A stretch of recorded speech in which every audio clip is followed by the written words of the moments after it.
नमस्कार, बहुत बहुत स्वागत है आप सभी का डीडी न्यूज के इस खास कार्यक्रम इस वक्त में। मैं हूं निखिल सिंह और क्या है इस वक्त की बड़ी खबरें जिनके बारे में विस्तार से जानने समझने को लेकर आपके मन में जिज्ञासा है। क्या है इन खबरों के मायने, क्या है इनके पीछे का एजेंडा। घटा अमेरिकी टैरिफ तो बाजार में लौटी रौनक, किस तरह से इसको लेकर राजनीतिकरण भी किया जा रहा है, इस खबर पर विस्तार से आपको जानकारी देंगे और अपने संवाददाताओं से बातचीत करेंगे। साथ ही साथ बात होगी संसद में हंगामे की वजह तलाशती जनता। आज सदन का ये 5वां दिन है, लेकिन हर रोज सदन हंगामे की भेंट चढ़ जाती है। तो आखिर जिस जनता ने इन सांसदों को या जो नेता हमारे चुन करके आ रहे हैं उनको वोट दिया है, उसके प्रति उनकी रिस्पॉन्सिबिलिटी का क्या, यह भी एक बड़ा सवाल है जो आज लोग तलाश रहे हैं। और बात होगी पश्चिम बंगाल के सियासत की, जहां एसआईआर पर ममता बनर्जी का दिल्ली दौरा। तो हो गए कई अहम सवाल और जवाब, लेकिन सबसे पहले इस वक्त की हेडलाइंस। लोकसभा में विपक्ष का हंगामा। लोकसभा पहले 2 बजे और फिर 3 बजे तक के लिए स्थगित। राहुल गांधी ने फिर की चीन का मुद्दा उठाने की कोशिश। राज्यसभा में केंद्रीय मंत्री जेपी नड्डा ने विपक्ष को लिया आड़े हाथों। कहा सरकार भारत अमेरिका व्यापार समझौते पर जारी करेगी बयान, चर्चा भी होगी। एनडीए संसदीय दल की बैठक में पीएम मोदी का अभिनंदन। सांसदों ने भारत अमेरिका व्यापार समझौते से जुड़ी सहमति का किया स्वागत। किरेन रिजिजू बोले देश की अर्थव्यवस्था को रफ्तार देगी भारत अमेरिका के बीच घटी टैरिफ दरें।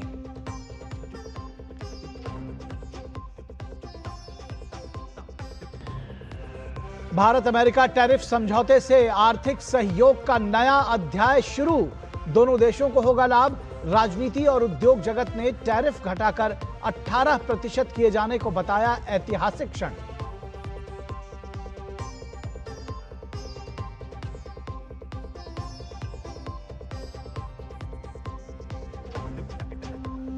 कोयला खनन घोटाला मामले में ईडी की बड़ी छापेमारी। कोलकाता समेत देश भर की 9 अलग अलग जगहों पर तलाशी अभियान जारी।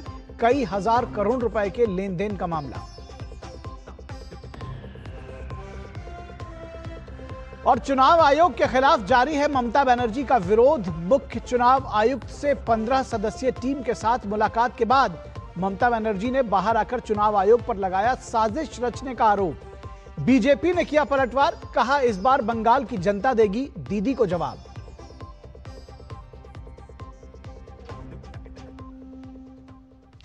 तो सबसे पहले अमेरिकी टैरिफ जो कि घट गया है उसको लेकर के क्या कुछ सियासत हो रही है और बाजार पर उसका क्या असर है, इसकी बात कर लेते हैं। क्योंकि हम बार बार आपको दिखा रहे हैं कि घटा है अमेरिकी टैरिफ तो बाजार में लौटी है रौनक। अमेरिका और भारत के बीच आर्थिक रिश्तों में एक महत्वपूर्ण बदलाव हुआ है। अमेरिका ने अपने बाजारों के लिए भारतीय उत्पाद पर टैरिफ घटा दिया है। लंबे समय से इसका इंतजार किया जा रहा था क्योंकि अमेरिका भारत का सबसे बड़ा ट्रेडिंग पार्टनर है। अमेरिकी राष्ट्रपति डोनाल्ड ट्रंप ने घोषणा की है कि भारत पर लागू टैक्स यानी टैरिफ दर को 18% कर दिया गया है। ट्रंप ने अपनी सोशल मीडिया पोस्ट में विस्तार से बताया कि अमेरिका भारत से आने वाले सामान पर लगने वाले रेसिप्रोकल टैरिफ को 25% से घटाकर 18% कर दिया गया है। इसके अलावा रूसी तेल की खरीदारी की वजह से पहले लगाया गया अतिरिक्त 25% का पेनाल्टी टैरिफ भी हटा दिया जाएगा। इस तरह कुल टैरिफ पहले लगभग 50% तक पहुंच गया था, लेकिन अब ये 18% रह जाएगा। प्रधानमंत्री नरेंद्र मोदी ने दोनों देशों के बीच हुए व्यापारिक समझौते के लिए धन्यवाद देते हुए कहा कि इससे भारत के लोगों को फायदा होगा और दोनों देशों के बीच सहयोग की अपार संभावनाओं के द्वार खुलेंगे। इस डील से एक्सपर्ट्स के साथ साथ शेयर बाजार के निवेशकों में भी उत्साह का माहौल है। विदेशी निवेशकों के एक बार फिर भारतीय बाजार का रुख करने की उम्मीद है। भारत सरकार ही नहीं बल्कि मार्केट के तमाम एक्सपर्ट्स की ओर से भी इस टैरिफ दरों को घटाने का स्वागत किया गया है। एक्सपर्ट्स से जुड़े और ख़ासतौर पर जब हम एक्सपोर्ट की बात करते हैं तो एक्सपोर्ट से जुड़े कारोबारियों ने इसे साल का सबसे बड़ा तोहफा माना है। कारोबार से लेकर जॉब तक आर्थिक प्रगति का अनुमान लगाया जा रहा है। ये दीगर बात है कि अमेरिका की ओर से टैरिफ थोपे जाने के बावजूद देश के व्यापारियों और बाजार ने अपने देश के नेतृत्व पर भरोसा जताया और विश्वास नहीं खोया। अमेरिका के 50% टैरिफ के बावजूद देश कभी मजबूर नहीं दिखा, बल्कि इस दौरान ईयू के साथ महत्वपूर्ण फ्री ट्रेड एग्रीमेंट करके अपने लिए नए एवेन्यूज भी बनाए। तो कुल मिलाकर 22 फ्री ट्रेड एग्रीमेंट्स अब तक हो चुके हैं और जो मदर ऑफ ऑल डील्स कहा जा रहा है ईयू के साथ ट्रेड एफटीए वो आखिरी था। तो इस मदर ऑफ ऑल डील के बाद अमेरिका पर दबाव और भी बना। तो इस बीच में एनडीए के सांसदों ने की मीटिंग में सभी सांसदों ने ये कहा कि मोदी है तो मुमकिन है और शायद देश के व्यापारी और जनता भी यही कह रहे हैं। वहीं कांग्रेस की नेता प्रियंका गांधी वाड्रा ने कहा कि उनकी पार्टी इस मुद्दे को संसद में उठाएगी। इसके साथ ही इस मुद्दे पर राजनीति भी शुरू हो गई है। अमेरिका के भारत पर टैरिफ 50% से घटाकर 18% कर दिए जाने से अमेरिका के बाजार में भारत का सामान चीन, पाकिस्तान और बांग्लादेश की तुलना में सस्ता हो गया है। अमेरिका ने चीन के अधिकतर सामान पर 34% टैरिफ लगाया है, जबकि बांग्लादेश और श्रीलंका पर यह टैरिफ 20% है, जबकि पाकिस्तान के लिए टैरिफ 19% है। तो इस पूरे रीजन में अगर सबसे कम टैरिफ है तो वो भारत के ऊपर है। तो अर्थशास्त्री, मार्केट के विशेषज्ञ और तमाम लोग जो इसके बारे में जानते हैं, उनकी राय है कि ये डील भारतीय बाजार और जो भारत और अमेरिका के संबंध है उनके लिए बहुत अच्छा रहेगा। अमेरिका और भारत ने मिलकर के ट्रेड डील को फाइनल किया है, जो पिछले लगभग 1 साल से लंबित था और तमाम तरह के प्रेशर अमेरिका के द्वारा दिए जाने के बावजूद भारत सरकार अपने इरादों पर डटी रही और उसने बहुत ही मैच्योरिटी के साथ काम किया। Now what stands out is the hugely positive signal. With the new tariff arrangement, the US rate on Indian goods is being brought down to around 18%, and initial reports indicate that India is now positioned amongst countries which are facing one of the lowest tariff rates compared to several Asian export economies. Especially the garments, curtains, bed sheets, shrimp industry, gems and jewelry industry, they will be majorly benefited along with the other industries. And now our tariff to US export is lesser than some of the other competitive countries nearby. The outcome strengthens India's export competitiveness, rebalance global supply chains, and unlocks new opportunities for both countries. This signals a tighter economic cooperation between US and India. और दक्षिण Asia के विशेषज्ञ Michael कुगलमैन ने इस पर अपने विचार साझा किए। उन्होंने कहा कि अमेरिका भारत के सामान का शीर्ष निर्यात बाजार है और अब शुल्कों में कमी से भारतीय निर्यातकों को मदद मिलेगी। भारतीय बाजार के लिए ये अच्छा होगा। Almost a year since President Trump hosted Prime Minister Modi at the White House, and they promised to pursue a trade deal. And of course, the relationship went sideways. It faced many tensions in the months that followed. And I think it became increasingly clear that it would be very difficult to get a trade deal, especially because many rounds of talks failed to yield a positive outcome. So for there to be a deal now, it's really significant for sure. And I think it's also a major boost for the U.S.-India relationship. I think this is the biggest victory for U.S.-India relations. और इस पूरी खबर पर बातचीत करने के लिए हमारे साथ हमारे दो सहयोगी संवाददाता हमारे साथ जुड़े हुए हैं। हमारे साथ अखिलेश सुमन नई दिल्ली से और शिशिर सेलार मुंबई से जुड़े हुए हैं। अखिलेश, पहले आपके पास आते हैं और ये जानने समझने की कोशिश करते हैं कि ये जो टैरिफ दरों में कमी ये संभव कैसे हो पाया, क्या कुछ रहा, इसके अंदर की क्या कहानी है, कैसे आप समझाएंगे, हमारे दर्शकों को क्या बताएंगे? देखिए, टैरिफ दरों में जो कमी अमेरिका ने की है, डोनाल्ड ट्रंप ने खुद उसकी जब घोषणा की है, तो निश्चित तौर पे इस बात के संकेत मिले हैं कि पिछले दिनों भारत जो लगातार एक डिप्लोमेसी कर रहा था, और वो डिप्लोमेसी थी यह नहीं कि हम टिट फॉर टैट बोलेंगे, वो डिप्लोमेसी थी कि जो भारत अमेरिका को यह समझाने की कोशिश कर रहा था कि जो हमारी जरूरतें हैं वो आपकी जरूरतों से मिलती है, और एक अस्थाई भारत बाजार है, और उस अस्थाई बाजार, ट्रांसपेरेंट बाजार में अगर अमेरिका की पहुंच नहीं होगी तो वो अमेरिका के दूरगामी हितों के लिए ठीक नहीं होगा। देखिए, डोनाल्ड ट्रंप लगातार भारत के बारे में कुछ कुछ बयान दे देते थे। कभी टैरिफ किंग बोल रहे थे, कभी ये बोलते थे कि भारत डेड इकोनॉमी है, लेकिन लगातार अमेरिका के साथ भारत के अधिकारियों की बात होती रही और भारत लगातार अमेरिका को इस बात के लिए समझाने की कोशिश करता रहा। और इसीलिए देखिए, जो भी उकसावेबाजी वाले बयान अमेरिका की तरफ से आए, चाहे वो डोनाल्ड ट्रंप की तरफ से आए हो या उनके किसी अधिकारी की तरफ से आए हो, भारत ने इस बात को बहुत ही संयत तरीके से इस बात को निपटाया। और जो हम बात कर रहे थे विदेश मंत्रालय के अधिकारियों से, उनका लगातार ये कहना था कि देखो, हम कुछ बोल दें इससे तो कुछ होना नहीं है, हमारा जो असली उद्देश्य है कि अमेरिका के साथ एक हमको डील करना है। और वो डील इसलिए जरूरी है क्योंकि अगर मार्केट रेगुलेटेड होगी तो उस रेगुलेटेड मार्केट में भारत में जो और ज्यादा हम प्रोडक्शन करने की बात कर रहे हैं, हम मैन्युफैक्चरिंग करने की बात, मैन्युफैक्चरिंग को और ज्यादा make in India, make for the world की बात कर रहे हैं, तो उन सारे में तभी फायदा होगा जब अमेरिका का बाजार हमारे। अखिलेश, एक बात और भी जो इसमें निकल कर रही है, एक जैसा कि आपने ही कहा कि हमारे शीर्ष नेतृत्व का मैच्योरनेस, मतलब मैच्योरिटी, और उसके साथ ही साथ जब हम देखते हैं कि दृढ़ राजनीतिक इच्छा शक्ति, कैसे देखते हैं इसको? निश्चित तौर पे हमारे पास अगर उद्देश्य साफ हो कि हमें करना क्या है, तो हमारे पास उद्देश्य साफ थे, भारत के पास उद्देश्य साफ थे कि अमेरिका हमारा रणनीतिक मित्र है। अमेरिका और भारत के हित दोनों बहुत मिलते हैं। अमेरिका और भारत दोनों दुनिया के दो सबसे बड़े लोकतंत्र हैं, और अमेरिका और भारत में दोनों में एक ट्रांसपेरेंसी है बाजार में, लोकतंत्र में, पॉलिटिकल और फाइनेंशियल सिस्टम में। तो ऐसे में अमेरिका और भारत के हितों को, अमेरिका और भारत दोनों अपने हितों को नजरअंदाज नहीं करेंगे। तो इस लिहाज से देखिए, भारत की जो हमारी बात होती थी यहाँ अच्छा, के अखिलेश, जो मैं यहाँ पर आपको थोड़ी देर के लिए रोकना चाहूंगा। शिशिर भी हमारे साथ होल्ड पर रहेंगे। लोकसभा से एक बड़ी खबर आ रही है, पेपर फेंकने वाले कई सांसदों को निलंबित कर दिया गया है। ये इस वक्त की सबसे बड़ी खबर है जो हम अपने दर्शकों तक पहुंचा रहे हैं। विपक्ष के हंगामे के चलते लोकसभा की कार्रवाई दिन भर के लिए स्थगित कर दी गई है और आसन पर पेपर फेंकने वाले सांसदों पर कार्रवाई की गई है। ये इस समय की सबसे बड़ी खबर हम अपने दर्शकों के साथ साझा कर रहे हैं। पेपर फेंकने वाले कई सांसद निलंबित कर दिए गए हैं। इनकी संख्या फिलहाल अभी उसको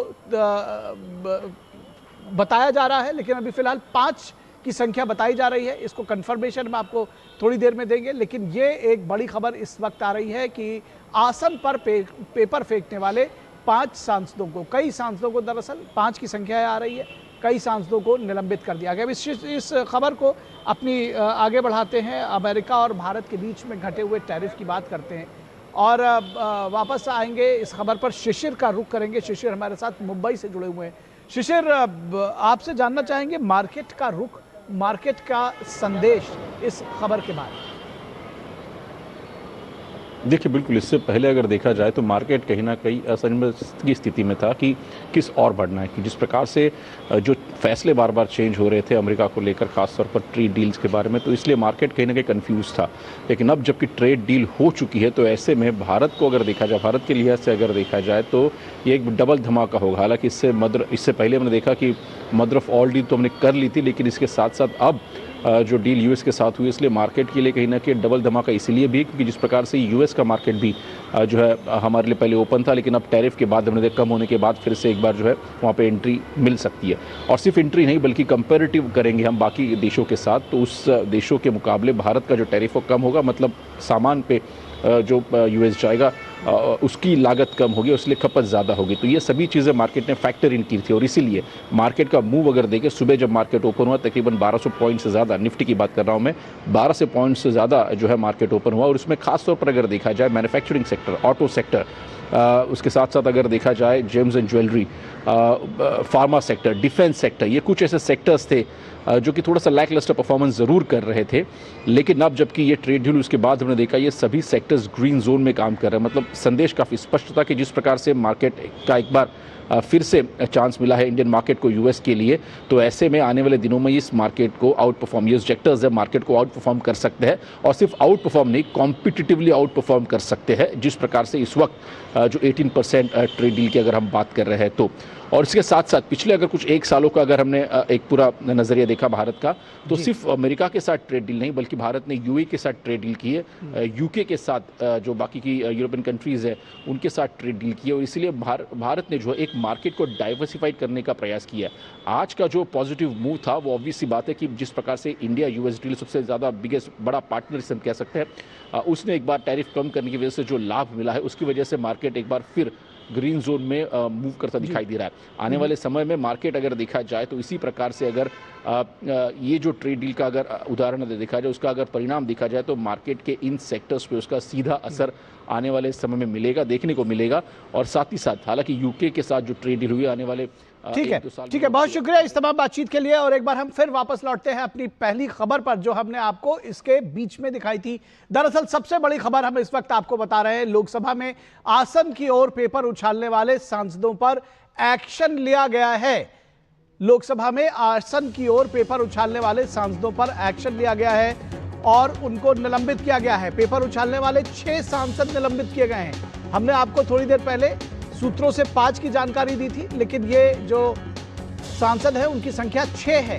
कांग्रेस सांसद राजा वडिंग, गुरजीत औजला निलंबित कर दिए गए हैं। मणिकम टैगोर और हिबी ईडन भी निलंबित किए गए हैं। इसके साथ ही साथ किरण रेड्डी और वेंकट रमन पर भी एक्शन लिया गया है और उनको निलंबित किया गया है। आसन पर पेपर फेंकने वाले सांसदों को निलंबित किया गया है। तो काफी हो हल्ला हंगामा के बीच में जो संसदीय परंपरा है उनको तार तार करने वाले सांसदों पर पीठ ने, आसन ने एक्शन लिया है और 6 सांसदों को, कांग्रेस के 6 सांसदों को आसन पर पेपर उछालने के लिए निलंबित किया है। इस वक्त की सबसे बड़ी खबर हम आपको साझा कर रहे हैं आपके साथ। किरण रेड्डी, वेंकट रमन पर भी एक्शन लिया गया है। 6 सांसद हैं लोकसभा में और लोकसभा में आसन की ओर पेपर उछालने वाले सांसदों पर एक्शन लिया गया है।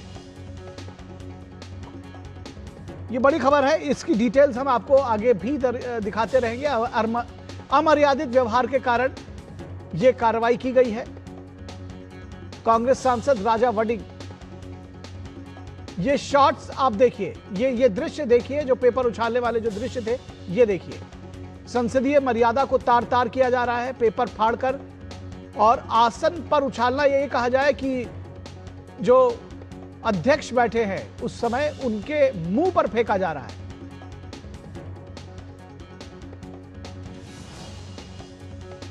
इस दृश्य को एक बार फिर से गौर से देखिए। ये हमारे सांसदों का आचरण था जिनकी वजह से उन पर कार्रवाई की गई। ये देखिए,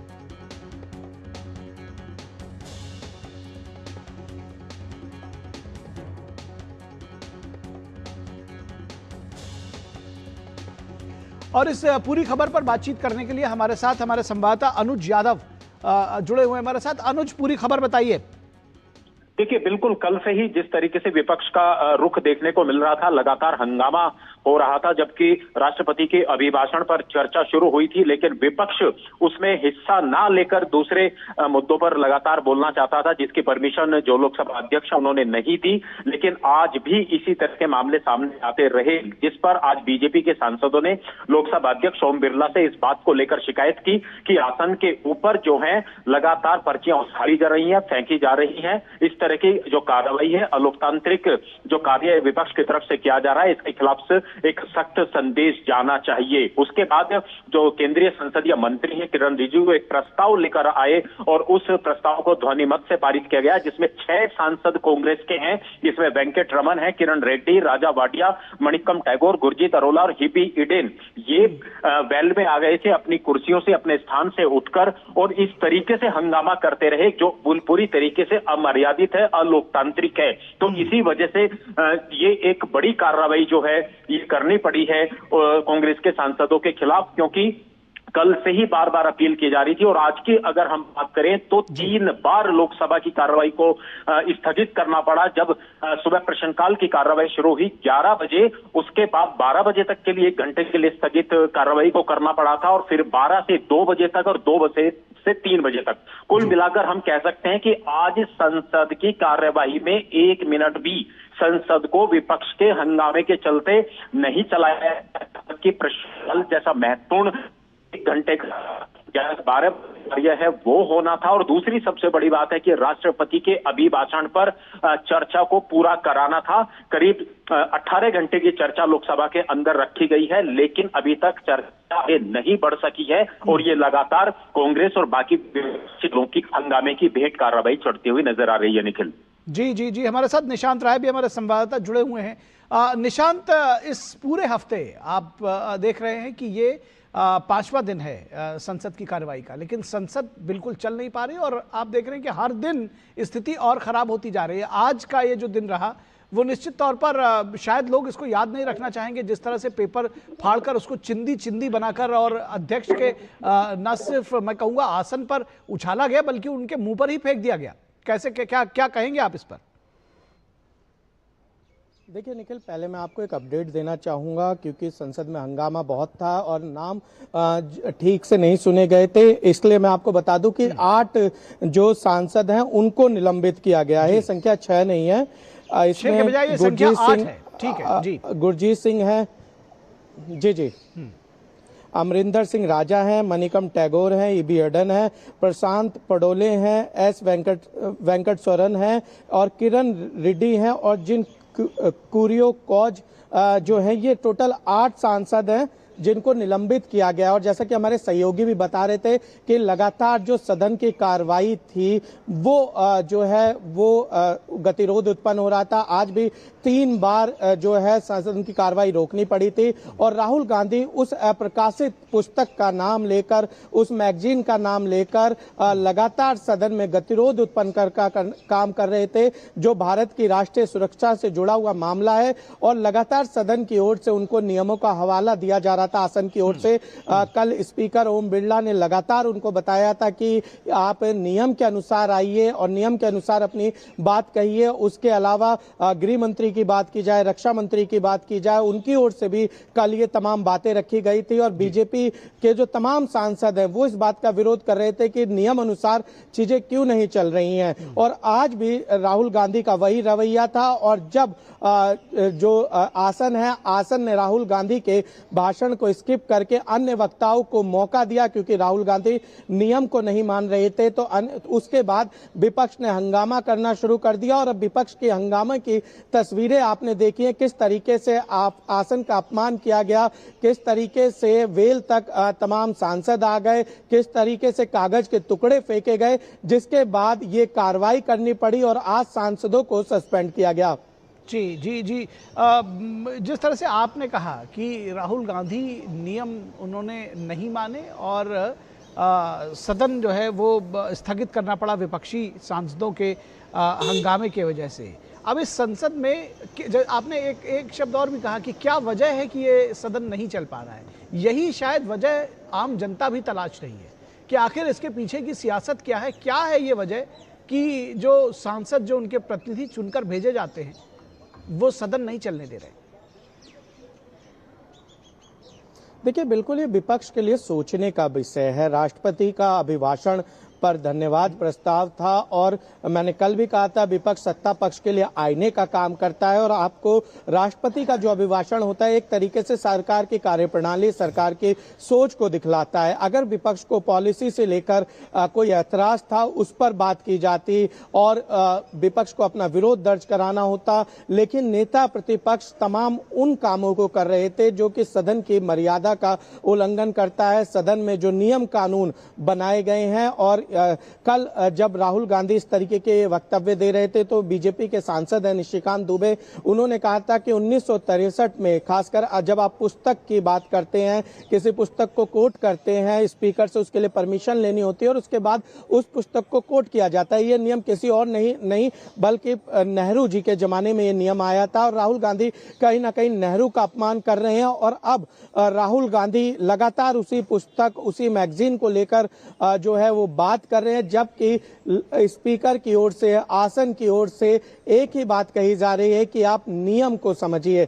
तो ऐसे में विपक्ष की मंशा क्या है, सबसे बड़ा सवाल ये उठता है, क्योंकि राहुल गांधी के बाद जब नरेश उत्तम पटेल को बोलने को कहा गया, उन्होंने नहीं बोला, अन्य विपक्षी सांसदों को कहा गया, उन्होंने नहीं बोला, जब टीडीपी के सांसद बोलने के लिए खड़े होते हैं तो उस पर विपक्ष हंगामा करना शुरू कर देता है। आपको निशांत 1 मिनट के लिए रोकेंगे, दिलीप सैकिया की एक बाइट सुनते हैं, क्या कुछ वो कह रहे हैं, उसके बाद आपके पास आएंगे।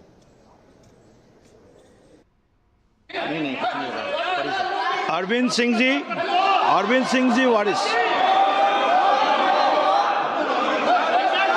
अमरिंदर सिंह जी, आप आगे पढ़ते चलिए सर, पढ़ते चलिए। श्री गुरदीप सिंह ओजोला, हिबी ईडन, आप सुनिए सही, दीन कुरियाकोस जी, प्रशांत परोले जी, किरण कुमार रेड्डी जी, एस वेंकटरमन जी, मणिकम टैगोर जी, ये सभी माननीय सदस्य सभापटल पर नारेबाजी और पेपर फाड़ कर फेंक रहे थे, इसलिए मैं इन सब को नेमिंग कर रहा हूं। और आपको यहां से सीधे किरण रिजिजू की भी बाइट सुनवाते हैं, वो क्या कुछ कह रहे हैं, क्या उनका वक्तव्य है।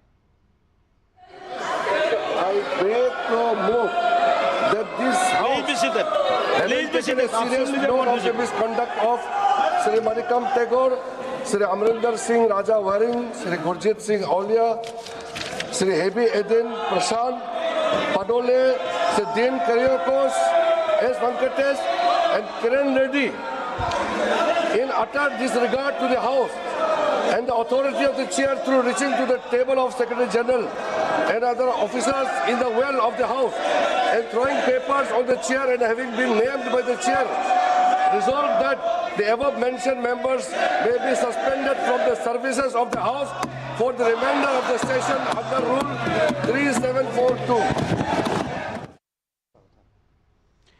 और इस पूरी खबर पर बातचीत करने के लिए हमारे साथ हमारे editorial consulting editor Vinod Mishra भी जुड़े हुए हैं, हमारे साथ हमारे संवाददाता निशांत राय भी जुड़े हुए हैं। तो और विनोद मिश्रा का रुख करेंगे और हमारे साथ जो ये विशेष मेहमान को भी मैं देख पा रहा हूँ।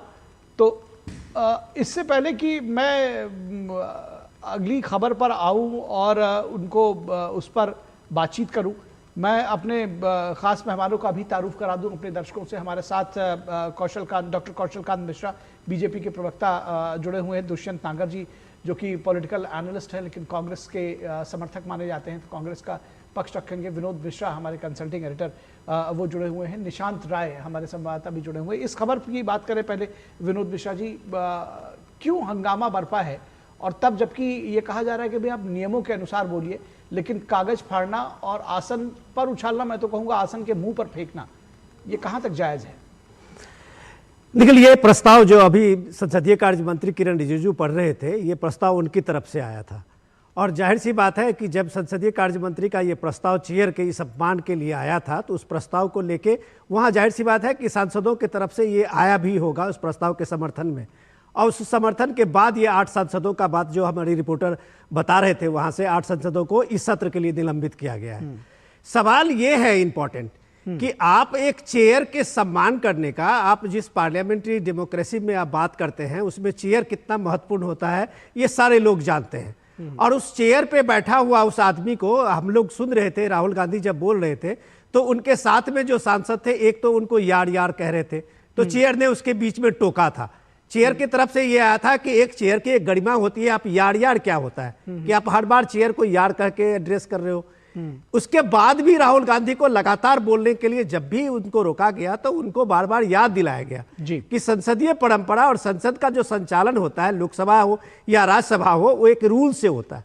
आप रूल में को ही फ्रेम में आप अपनी बात रख सकते हैं। उसमें लोकसभा में कोई सांसद अगर इसको अपना प्रिविलेज मानते हैं कि हम कुछ भी आके बोल देंगे, ऐसा नहीं होता है। रूल में उसको ऑथेंटिकेट करना होता है कि आप जो बोल रहे हैं उसके पीछे आपका तथ्य होना चाहिए, उसका एक ऑथेंटिसिटी होनी चाहिए, उसकी प्रामाणिकता होनी चाहिए। कल से राहुल गांधी को इसी बात के लिए बोला जा रहा है कि जिस किताब को, जो किताब अभी तक प्रकाशित नहीं हुई है, उसको आप ऑथेंटिकेट कैसे करेंगे अपनी बात से, लेकिन उनका जवाब वो फिर मैगजीन की तरफ जाते हैं। वो मैगजीन अपने आप में इतना विवादित है कि 2 बार से 3 बार सुप्रीम कोर्ट में वो कारवा मैगजीन माफी मांग चुका जी। अब उसके बाद में आप उस मैगजीन का हवाला देके आप इतने बड़े जो इंडिया के एक सिक्योरिटी कंसर्न है, एक सिक्योरिटी इश्यू है, उसमें भी एक फॉर्मर जनरल के आर्मी चीफ की बात को कोट करते हैं और उसके बाद भी आप रक्षा मंत्री और प्रधानमंत्री पे आरोप लगाते हैं और उसमें कोई ऑथेंटिकेशन नहीं कहते हैं। मुझे नहीं लगता है कि लोकतंत्र में किसी भी मर्यादा में इस चीज को माना जाएगा कि आप जो मर्जी है आपकी वही चीज आप कहेंगे। वो लगातार 2 दिन से ये कोशिश कर रहे हैं, आज भी उन्होंने यही किया था। तो जब उसके जो स्पीकर थे उस समय में उन्होंने जो प्रसाद जी ने रोका तो फिर उसी मर्यादा को आज करते हुए तार तार किया है कि उनके साथ के सहयोगी सांसदों ने पेपर फाड़ के उनके सर पे मारा है। तो आप ये समझिए कि ये पार्लियामेंट्री डेमोक्रेसी का ये किस तरह से एक मजाक बना रहे हैं कि पिछले सदन में भी इस तरह की चीजें हम लोगों ने देखी थी और कई सांसदों को सत्र के लिए निलंबित किया गया था। ठीक है दुष्यंत नागर जी, विरोध का ये कौन सा तरीका है? क्या ये न समझा जाए कि ये फ्रस्ट्रेशन निकाल रहे हैं राहुल गांधी और उनके साथी जो है और सदन के ऊपर पीठ पर ये पेपर फेंकना, उनके मुंह पर ये पेपर उछालना, कैसे आप इसको जायज ठहराएंगे? देखिए, मैं विनोद जी से सहमति कहना चाहता हूं कि ये मुद्दा जो है राष्ट्रीय सुरक्षा का मुद्दा है और जिसको नेता प्रतिपक्ष कोर्ट कर रहे हैं वो कोई साधारण व्यक्ति या किसी कांग्रेसी नेता का कथन नहीं है, वो देश के आर्मी चीफ तत्कालीन का कथन है और उनकी किताब को इस तरह से बार बार कहा जा रहा है कि भाई वो प्रकाशन नहीं हुआ उसका, लेकिन उस मैगजीन ने तो उसको प्रकाशित किया है। वो मैगजीन जो काम कर रही है वो भारत सरकार के द्वारा काम कर रही है, तो उस कोर्ट कैसे नहीं किया जा सकता विनोद जी? ये तो आप मैं बिल्कुल आपकी उस पर आपत्ति व्यक्त करता हूं। और कांग्रेस नेता लगातार चाइना के पिछले 3-4 साल से ये देश को चेताते रहे हैं कि समस्या चाइना से है। आज तक ये पता नहीं है, 12-13 राउंड की बातचीत हो चुकी है चाइना के साथ में, कभी संसद में बयान नहीं दिया गया कि उस बातचीत का क्या निकला, वर्तमान में क्या स्थिति है। तो सरकार तो कांग्रेस की सिर्फ आलोचना करने तक सीमित है, राष्ट्रीय सुरक्षा से जुड़े मुद्दों की अनदेखी सरकार कर रही है और नेता प्रतिपक्ष को बदनाम करने का काम कर रही है। और रही बात अगर नियम के अनुसार ठीक है, अगर ये आचरण उचित नहीं है तो आप चेतावनी दे सकते थे, 1 दिन के लिए निलंबित कर सकते थे, लेकिन पूरे शस्त्र से उनको निलंबित करना मैं समझता हूं यह लोकतांत्रिक है। आपसे पूर्व में भी पर्चे फाड़ के फेंके गए, कांग्रेस की सरकार थी छीन के। लेकिन एक प्रश्न तो यही है कि एक प्रश्न तो यही है कि अपना विरोध जायज करने का तरीका भी लोकतंत्र में भी तो ठीक होना चाहिए ना दुष्यंत जी। अगर आप नियमों के तहत आते, सुनिए तो अरे सुनिए, मैं कह रहा हूं नियमों के तहत आते तो क्या दिक्कत थी? नियमों के तहत आते तो क्या दिक्कत थी? नियमों के तहत आते तो क्या दिक्कत थी? सर आप बता दीजिए, विनोद जी बता दें कि विरोध कैसे जाहिर करें लोकतंत्र में? विपक्ष के मतलब विरोध जाहिर करने के लिए कागज फाड़कर मुंह पे फेंकेंगे? जाहिर करने के लिए आप बता दीजिए या कोई और बता दे, पैनल में कौशल कांत जी बता देंगे भैया आप जाइए ऐसे विरोध जाहिर करिए अपना। ठीक है, कौशल कांत जी के पास ही आते, कौशल कांत जी के पास ही आते। कौशल कांत जी, मैं सबसे बड़ी बात कौशल जी से पूछना चाहता हूं, क्या जनरल नरवणे साहब ने उसका खंडन किया है? 24 घंटे हो गए इसको मुद्दे को उठते हुए। ठीक है, इसका मतलब बात में कहीं ना कहीं सच्चाई है। ठीक है, आप जोर जोर से कह रहे हैं उस बात को, राहुल गांधी भी जोर जोर से बोल रहे हैं। ठीक है, इसका जवाब जो है ठीक, कोई नहीं सर, कोई बात नहीं। डॉक्टर कौशल कांत मिश्रा जवाब देंगे आपकी बात का। Sir I am not in between. ठीक है, तो दुष्यंत जी आपने बात शुरू की कि विनोद जी ने गलत तथ्य रखे, तो पहले तो समझिए कि जवाहरलाल नेहरू जी ने नियम कानून बनाए थे, जो पार्लियामेंट्री रूल्स बनाए थे, उसके अकॉर्डिंग किसी भी मैगजीन, किसी भी बुक को साइट किया जा सकता है, लेकिन उसके पहले आपको चेयर को सबमिट करके उनसे परमिशन लेनी पड़ेगी, पहली चीज। और राष्ट्रपति के भाषण के ऊपर अगर चर्चा हो रही है तो उसमें आप कोई भी चर्चा ला करके नहीं पूछ सकते। क्योंकि आपको लगता है कि आपका एजेंडा ठीक है, तो रूल्स की बात तो ये कहते हैं। दूसरी चीज आप ये कह रहे हैं कि उनको 1 दिन के लिए निलंबित करना चाहिए, 2 दिन में, ये चेयर की मर्जी है भाई। अगर उन्होंने गलती की, उनको सजा देने का है तो सजा का क्वांटम हम आप बैठ कर यहाँ पे डिसाइड नहीं कर सकते। वो चेयर का मन करेगा उसके हिसाब से करेगी, इसमें कोई कानून नियम नहीं है। तीसरी चीज, नागर जी आप तो बहुत साफ सुथरे आदमी हैं, हमेशा दिल की बात कहते हैं। आप ये बताइए, राहुल गांधी बार बार एक ऐसे तथ्य को लाना चाहते हैं, उससे किसी का भला होने वाला, पूरे देश में किसका भला होने वाला, उससे वो सेना के नीचा दिखाना चाहते हैं, देश की गरिमा को ठेस पहुंचाना चाहते हैं, संवैधानिक व्यवस्था को ठेस पहुंचाना चाहते हैं। ऐसा वो कई बार कर चुके हैं, ऐसा कर चुके हैं कि आपको याद है दीपांकर दत्ता जी जो सुप्रीम कोर्ट के चीफ जज थे, जब उनकी कोर्ट में गया था मामला, जब उन्होंने कहा था कि 2000 किलोमीटर जमीन चाइना ने ले ली, उसके बाद अभिषेक मनु सिंघवी ने राहुल गांधी के ब्याह पे रिटर्न में माफी मांगी थी। आप ये बताइए राहुल गांधी को थोड़ा ज्ञान क्यों नहीं देते कि ऐसे कंट्रोवर्शियल इशू से जिसको कि पाकिस्तान या देश के दुश्मन जो लोग हैं वो उसको अपना हथियार बना करके यूएन में प्रेजेंट करते हैं, विदेशों में उसका प्रचार करते हैं, इससे फायदा किससे? ये बताइए। इतना बड़ा मुद्दा चल रहा है देश में 100 आप बजट सेशन आया उस पर आप नहीं बोलना चाहते हैं, आप डील हुई उस पर नहीं बोलना चाहते हैं। अभी ट्रंप साहब के बारे में आप जो कह रहे थे, राहुल गांधी जी कह रहे थे डेड इकोनॉमी थी, तो ट्रंप साहब पीछे काहे हट गए, क्यों वो नीचे आ गए? अब डेड इकोनॉमी नहीं है। एक तो फ्रेजाइल 5 की इकोनॉमी जब आप लेके चल रहे थे, उस फ्रेजाइल 5 से आज हम चौथी इकोनॉमी है, आगे तीसरी बनेंगे और 2047 तक हम विकसित भारत बनाने की परिकल्पना की तरफ आगे बढ़ रहे हैं। आप उसमें कमियां निकालिए ना, आप हमारी जो पॉलिसी है उस पर सवाल उठाइए ना। आप हर चीज वो क्यों करना चाहते हैं जो आपका मन करे, आपके हिसाब से क्यों? क्योंकि सच्चाई है दुष्यंत जी, राहुल गांधी एक कहते हैं कि ना निप्पो किड जब कहा जाता है, बिल्कुल चांदी का चम्मच हाथ में लेके पैदा हुए थे। उनके पिताजी पायलट थे, बना दिए गए प्रधानमंत्री जी, उसके बाद ये पैदा हुए, इन्हें बना दिया गया लोकसभा एलओपी बना दिया गया। क्या क्वालिफिकेशन है? कोई क्वालिफिकेशन नहीं है जी, केवल उस परिवार में पैदा होते हैं इसलिए। और उसके बाद रेहान वाड्रा फिर पैदा हो गए हैं, जिनका नाम बदल करके रेहान वाड्रा से बदल कर पता चला गांधी कर दिया गया। आपको खुद सोचना पड़ेगा वो ऐसा बिहेवियर क्यों कर रहे हैं।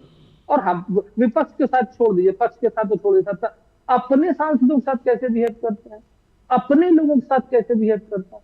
उन्हीं के चक्कर में 95 बार हारे हैं, लगभग 95 बार हारे हैं राहुल गांधी जी के नेतृत्व में कांग्रेस। उसके बाद भी उनके अपने नेताओं को मिलने का समय नहीं देते, तो इससे ये पता चलता है राहुल गांधी का एरोगेंस है। ठीक दुष्यंत नागर के पास बहुत सारे दुष्यंत नागर के पास बहुत सारी चीजों का जवाब देना है। दुष्यंत जी अपनी बातों का जवाब तो आप दीजिएगा ही, लेकिन ये इस बात को जरूर रखिएगा कि लोकतांत्रिक तरीके से भी विरोध का तरीका है। अगर आप मान लीजिए चीन का मुद्दा उठाना चाह रहे हैं और उठाना ही चाह रहे हैं, तो आपके पास है कि आप उसको जाएं, आप उसका चर्चा के लिए टाइम लें और उसके बाद फिर जाएं। जब प्रश्नकाल अभिभाषण पर चर्चा हो रही उसी दौरान, यानी जब हम चाहेंगे तब बोलेंगे, अपनी तरह से बोलेंगे, मना करोगे फिर भी बोलेंगे, तो ये ठीक कैसे? आप इसको सही, इसको जायज कैसे ठहराएंगे? मैं बिल्कुल मैं जायज ठहराऊंगा। बात 1962 की है, जब भारत चीन के साथ युद्ध चल रहा था। उस विषय के ऊपर माननीय अटल बिहारी वाजपेयी जी ने चर्चा की मांग की, 90 घंटे तक संसद के अंदर चर्चा चली। तो आप भी मांग करते, आप भी चर्चा की मांग करते, वही तो बात मैं कह रहा हूं, चर्चा की मांग करते, संसद में अभी है समय सर, वो उसके बाद ये चर्चा हो जाती। राष्ट्रपति महामहिम का जो अभिभाषण होता है वो सरकार की कार्य प्रणाली, सरकार का विजन, उसी को तो प्रदर्शित करता है। तो ये सही फोरम था, सही मौका था। अगर उस पर इस गंभीर मुद्दे को उठा लिया तो मैं नहीं समझता इसमें कुछ गलत है, और बल्कि सरकार को सच्चाई बतानी चाहिए थी। ठीक है, उसमें छुपाना क्या है भाई? आपकी कितनी बार वार्ता हुई है, उसका क्या परिणाम है आज तक चीन के साथ में, वो भी आपको बताना चाहिए था, पॉजिटिव वे में लेते।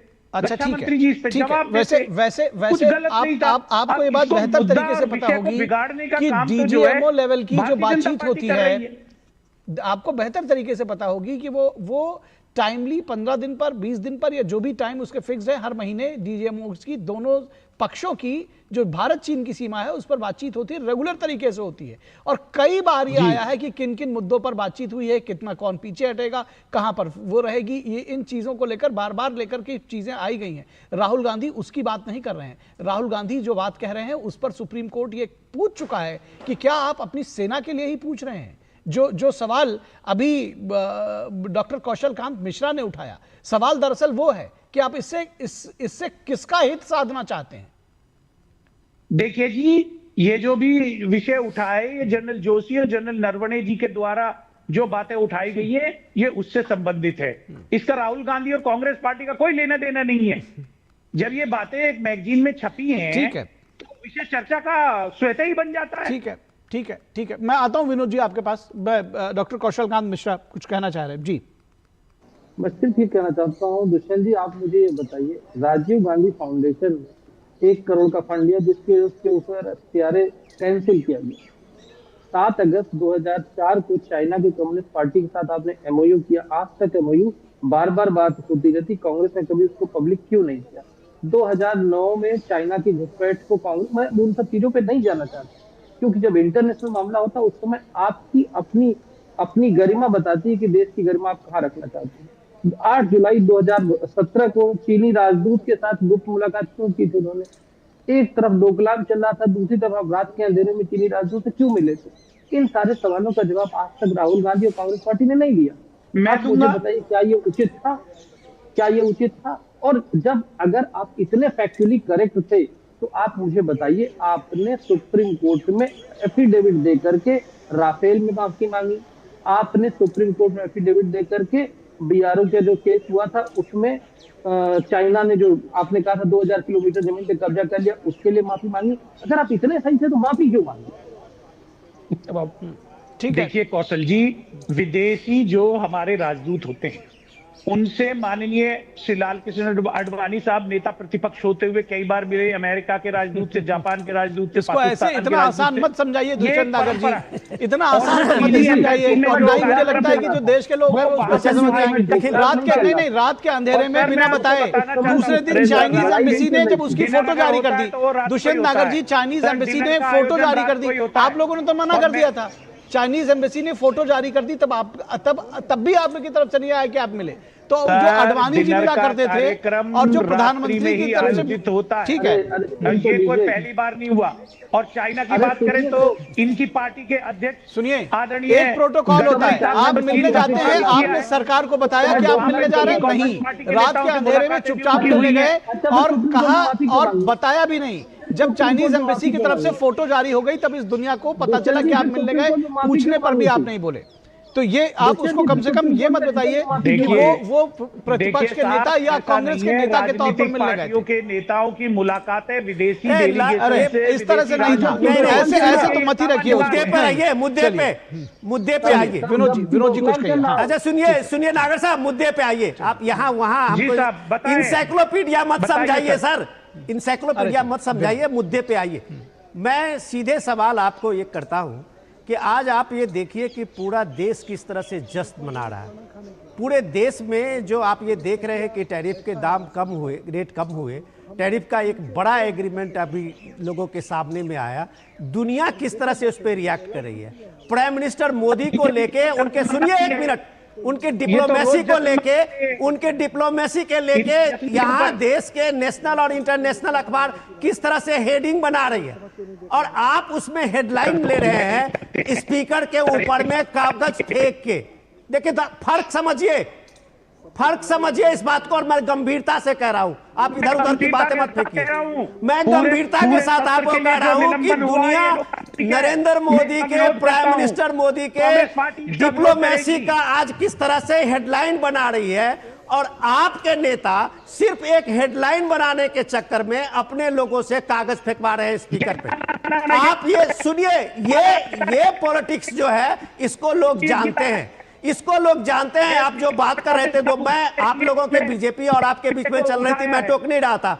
मैं सुनिए तो सही, आपको मैं मुद्दा दे रहा हूं नागर साहब, थोड़ा सा होमवर्क करके भी आइए चीजों को, कि आप ये बात जब बार बार बता रहे हैं। आपको मैं बताऊं, अभी मैं नरवाने साहब का, जनरल साहब का बाइट आपको सुनवा दूं, जो उन्होंने क्या कहा है मीडिया में, जो आप कह रहे थे कि जनरल ने क्या कहा है। आप जनरल को आप मिसकोट कर रहे हैं।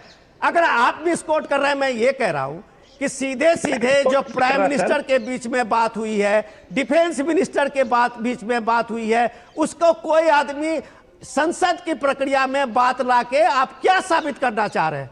आप दुनिया में भारत की छवि को, एक आप प्राइम मिनिस्टर मोदी के ऊपर व्यक्तिगत हमला करते हैं, यह बात आज भी लोगों ने देखा कि किस तरह के आप व्यक्तिगत हमला करते हैं, उसके बाद आप देश की छवि को बिगाड़ते हैं। सवाल इससे इंपॉर्टेंट है कि मर्यादा होती है लोकतंत्र की, सिर्फ पॉकेट में संविधान रखने से मर्यादा नहीं होती है। चीजों को समझे। आप इधर उधर की बातें घुमाते हैं खाली। मैं सीधे आपको सवाल करता हूं कि राहुल गांधी को यह मौका 40 मिनट कल था। 40 मिनट एक प्रतिपक्ष के नेता बार बार इस बात को सदन का टाइम खराब करते रहे कि मैं जो बोल रहा हूं वही बोलूंगा। हर बात उठ के वो फिर उसी कारवां के मैगजीन के उसको कोट करने लगते थे। क्या आपको प्रेसिडेंट का अभिभाषण का कुछ भी और मुद्दा नहीं था जिसमें आप सत्ता पक्ष को घेर सकते थे? लेकिन आपकी जीत थी, आपकी जीत थी, आपकी ये चालाकी थी कि मुझे संसद का टाइम खराब करना है, मुझे संसद में गवर्नमेंट की और ये जो अचीवमेंट है उसको सामने में नहीं आने देना है। और ये सवाल विनोद जी, ये सवाल अब जनता पूछ रही है। आज 5वां दिन है और सदन चल नहीं पा रहा है। ये तो चाइना का मुद्दा अब आप लेकर आए हैं, लेकिन इसके पिछला जो सदन था, जो पिछला सत्र था, वो भी लोगों को याद होगा, लोग भूले नहीं होंगे। और जो इस बार का सदन है वो भी लोगों को याद है कि पहले शुरू में जिस तरह से आप लोग लेकर के आते हैं कि इसको चलने नहीं देंगे, चाहे कुछ भी हो जाए नहीं चलने देंगे। ये जो आम लोग हैं वो पूछ रहे हैं कि भाई हमारी संसद में जो हमारे सांसद जा रहे हैं, जो हमारे रिप्रेजेंटेटिव जा रहे हैं, ये ऐसा क्यों? आखिर आपकी राजनीति में लोगों के मुद्दे क्यों पिसे? कार्य मंत्री चलिए, लोकसभा अध्यक्ष को मीटिंग करनी चाहिए थी। चलिए बहुत शुक्रिया। बस हमारी चर्चा आज बस इतनी ही। बहुत शुक्रिया आपका भी और हमारे बाकी मेहमानों का भी, हमारे संवाददाता का भी। मैं उनके पास आना चाहता था, समय नहीं था मेरे पास। बहुत शुक्रिया। और यहां रुकेंगे एक छोटे से ब्रेक के लिए, कहीं मत जाइएगा, जल्द हाजिर होंगे।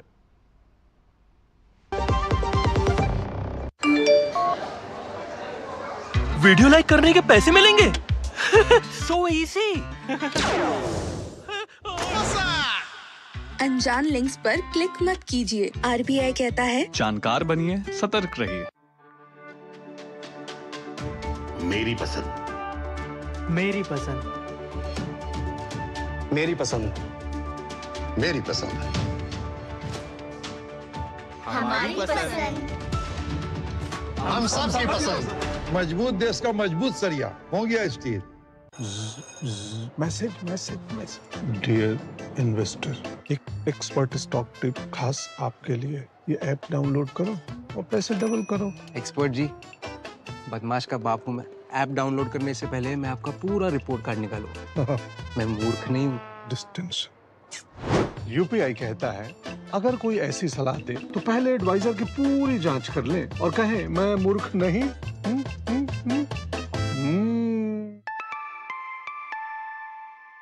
जाइए, आप भी किसी का टेस्ट लीजिए। स्वागत है आपका ब्रेक के बाद। और अब बात पश्चिम बंगाल की सियासत की, जो एसआईआर के इर्द गिर्द लगातार घूम रही है। ममता बनर्जी दरअसल एसआईआर को लेकर बेचैन है, अगर कहा जाए तो गलत नहीं होगा। एसआईआर पर ममता बनर्जी का दिल्ली दौरा। पश्चिम बंगाल की मुख्यमंत्री ममता बनर्जी ने कोलकाता से लेकर चुनाव आयोग को निशाना बनाने का एक बड़े सियासी एजेंडे को चुनावी मुद्दा बनाने की जी तोड़ कोशिश की है। सोमवार को दिल्ली में चुनाव आयोग के दफ्तर जाकर मुख्य चुनाव आयुक्त ज्ञानेश कुमार से मुलाकात की। 15 सदस्यीय टीम के साथ उनका भतीजा और सांसद अभिषेक बनर्जी भी साथ रहे, लेकिन आयोग के दफ्तर के बाहर निकलकर उन्होंने अपने दिल्ली एजेंडे को साफ कर दिया। सीएम ममता बनर्जी ने कहा कि मैं बहुत दुखी हूं, मैं लंबे समय से राजनीति में हूं, लेकिन मैंने आज तक इतना अहंकारी और ऐसा चुनाव आयुक्त नहीं देखा। उन्होंने कहा कि आखिर बंगाल को ही क्यों निशाना बनाया जा रहा है। उन्होंने आरोप लगाया कि चुनाव आयोग ने करीब 98 लाख लोगों के नाम वोटर लिस्ट से हटा दिए और उन्हें अपनी बात रखने का या सफाई देने का मौका तक नहीं दिया गया। सवाल यह है कि यही आरोप राहुल गांधी सहित तमाम विपक्षी दल बिहार चुनाव से पहले चुनाव आयोग पर लगा रहे थे, लेकिन 65 लाख वोटर्स के नाम कटने के दावे को कभी साबित नहीं कर पाए।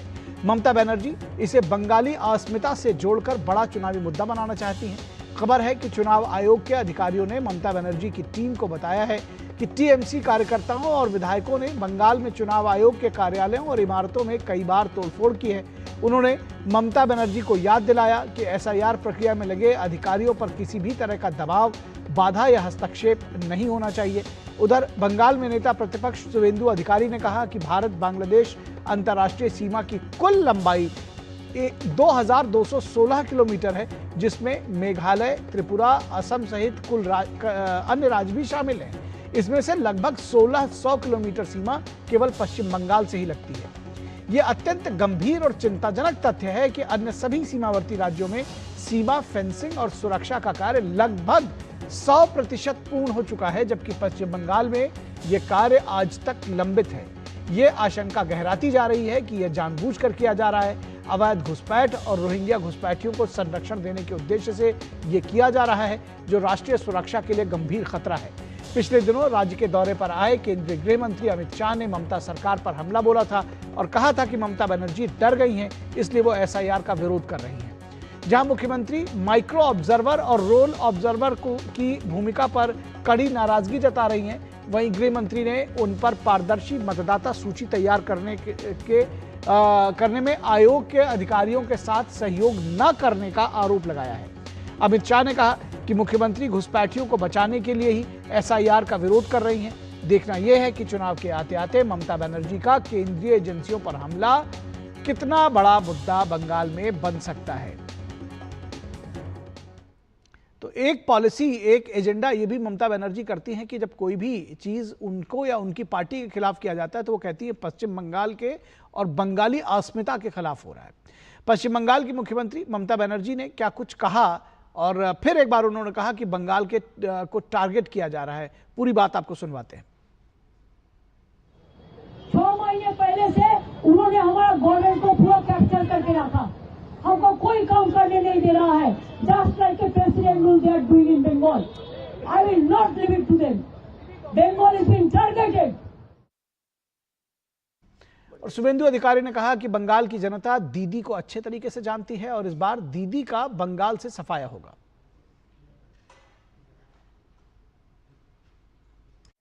जो फाइनल वोटर लिस्ट आने वाला है 14 फरवरी को टेंटेटिव, उसमें कोई इफेक्ट फर्क पड़ने वाला नहीं है। वो ममता बनर्जी और उनकी सरकार, उनकी दल जो बोलेगा उनका मुंह तोड़ जवाब देने के लिए Bharatiya Janata party legislature team वो तैयार है। एलओपी लीड करेगा, मैं मुंह तोड़ जवाब देने के लिए तैयार है। मेरा पास भी इतना एविडेंस है, इतना डॉक्यूमेंट्स है, वो अच्छा तरीके से उनको कर जाएगा। काल जो दिल्ली में किया वो सीधा ड्रामा था। तो दिल्ली की जो पूरा ममता बनर्जी की जो बात रही उसको सियासी ड्रामा बताया और सौरभ दत्ता हमारे संवाददाता इस पूरी खबर पर बातचीत करने के लिए कोलकाता से हमारे साथ जुड़े हुए हैं। सौरभ, मैं ये समझना चाहूंगा कि जो दिल्ली में जो कुछ हुआ और उसके बाद जिस तरह से शुभेंदु अधिकारी कह रहे हैं, किस तरह से राज्य के लोग इसको देख रहे हैं इस पूरे प्रकरण को? निखिल जी देखिए, ये तो पॉलिटिकल रिंग के बारे में है, वहां पे पॉलिटिकल रेसल होता रहेगा। चुनाव आ रहा है सामने और भी ज्यादा होगा, लेकिन चुनाव आयोग का जो कहना है, अभी हम चुनाव आयोग के ऑफिस में ही खड़े हैं, तो चुनाव आयोग का जो कहना है कि जो दिल्ली में जाके भी जो बातें ममता बनर्जी ने उठाए, सीएम ममता बनर्जी ने उठाया, उसका पहला ये जवाब है। वो कह रही है कि 150 लोगों का मौत हो गया एसआईआर का अब तक। चुनाव आयोग कह रही है तो एक भी रिपोर्ट क्यों नहीं दिया? डीएम उनके अंदर आता है, जो डीओ है उनसे बार बार रिपोर्ट मांगा गया है, लेकिन एक भी रिपोर्ट नहीं आया। दूसरी बात उनका यह कहना है कि इतना माइक्रो ऑब्जर्वर्स क्यों? तो इस पूरी खबर पर दरअसल बहुत सारे प्रश्न चिन्ह लगातार उठाए जा रहे हैं, दिल्ली से लेकर पश्चिम बंगाल तक, और ये सियासत जो है आगे आने वाले दिनों तक भी जारी रहेगी। इससे हम आपको रूबरू कराते रहेंगे। इस वक्त में बस इतना ही, लेकिन हम आगे आपको कुछ और बड़ी खबर दिखाते हैं। दुनिया की 2 सबसे बड़ी अर्थव्यवस्थाएं अब एक नई आर्थिक धुरी पर, और 2 सबसे बड़ी अर्थव्यवस्थाओं के बीच एक बड़ा कदम। भारत अमेरिका ट्रेड डील से व्यापारिक रिश्तों को नई मजबूती मिली है। श्रम प्रधान और मैन्युफैक्चरिंग सेक्टर को इससे फायदा मिलेगा। अमेरिकी मार्केट में भारतीय उत्पादों के लिए नए मौके आएंगे। हाईटेक और एडवांस टेक्नोलॉजी में सहयोग बढ़ेगा। तो किन क्षेत्रों में सहयोग बढ़ने जा रहा है? रोजगार, निवेश और निर्यात को एक नई रफ्तार मिलेगी। राजस्व सचिव अरविंद श्रीवास्तव का बड़ा बयान सामने आया है। अरविंद श्रीवास्तव का कहना है कि भारत अमेरिका व्यापार समझौता दोनों देशों के लिए गेम चेंजर साबित होगा। दुनिया की 2 सबसे बड़ी अर्थव्यवस्थाओं के बीच बड़ा कदम है ये, अरविंद श्रीवास्तव का कहना है। भारत अमेरिका ट्रेड डील से व्यापारिक रिश्तों को नई मजबूती मिलेगी। श्रम प्रधान और मैन्युफैक्चरिंग सेक्टर को फायदा मिलेगा। तो इस वक्त के इस अंक में बस इतना ही। हमारी पूरी टीम को दीजिए इजाजत। नमस्कार।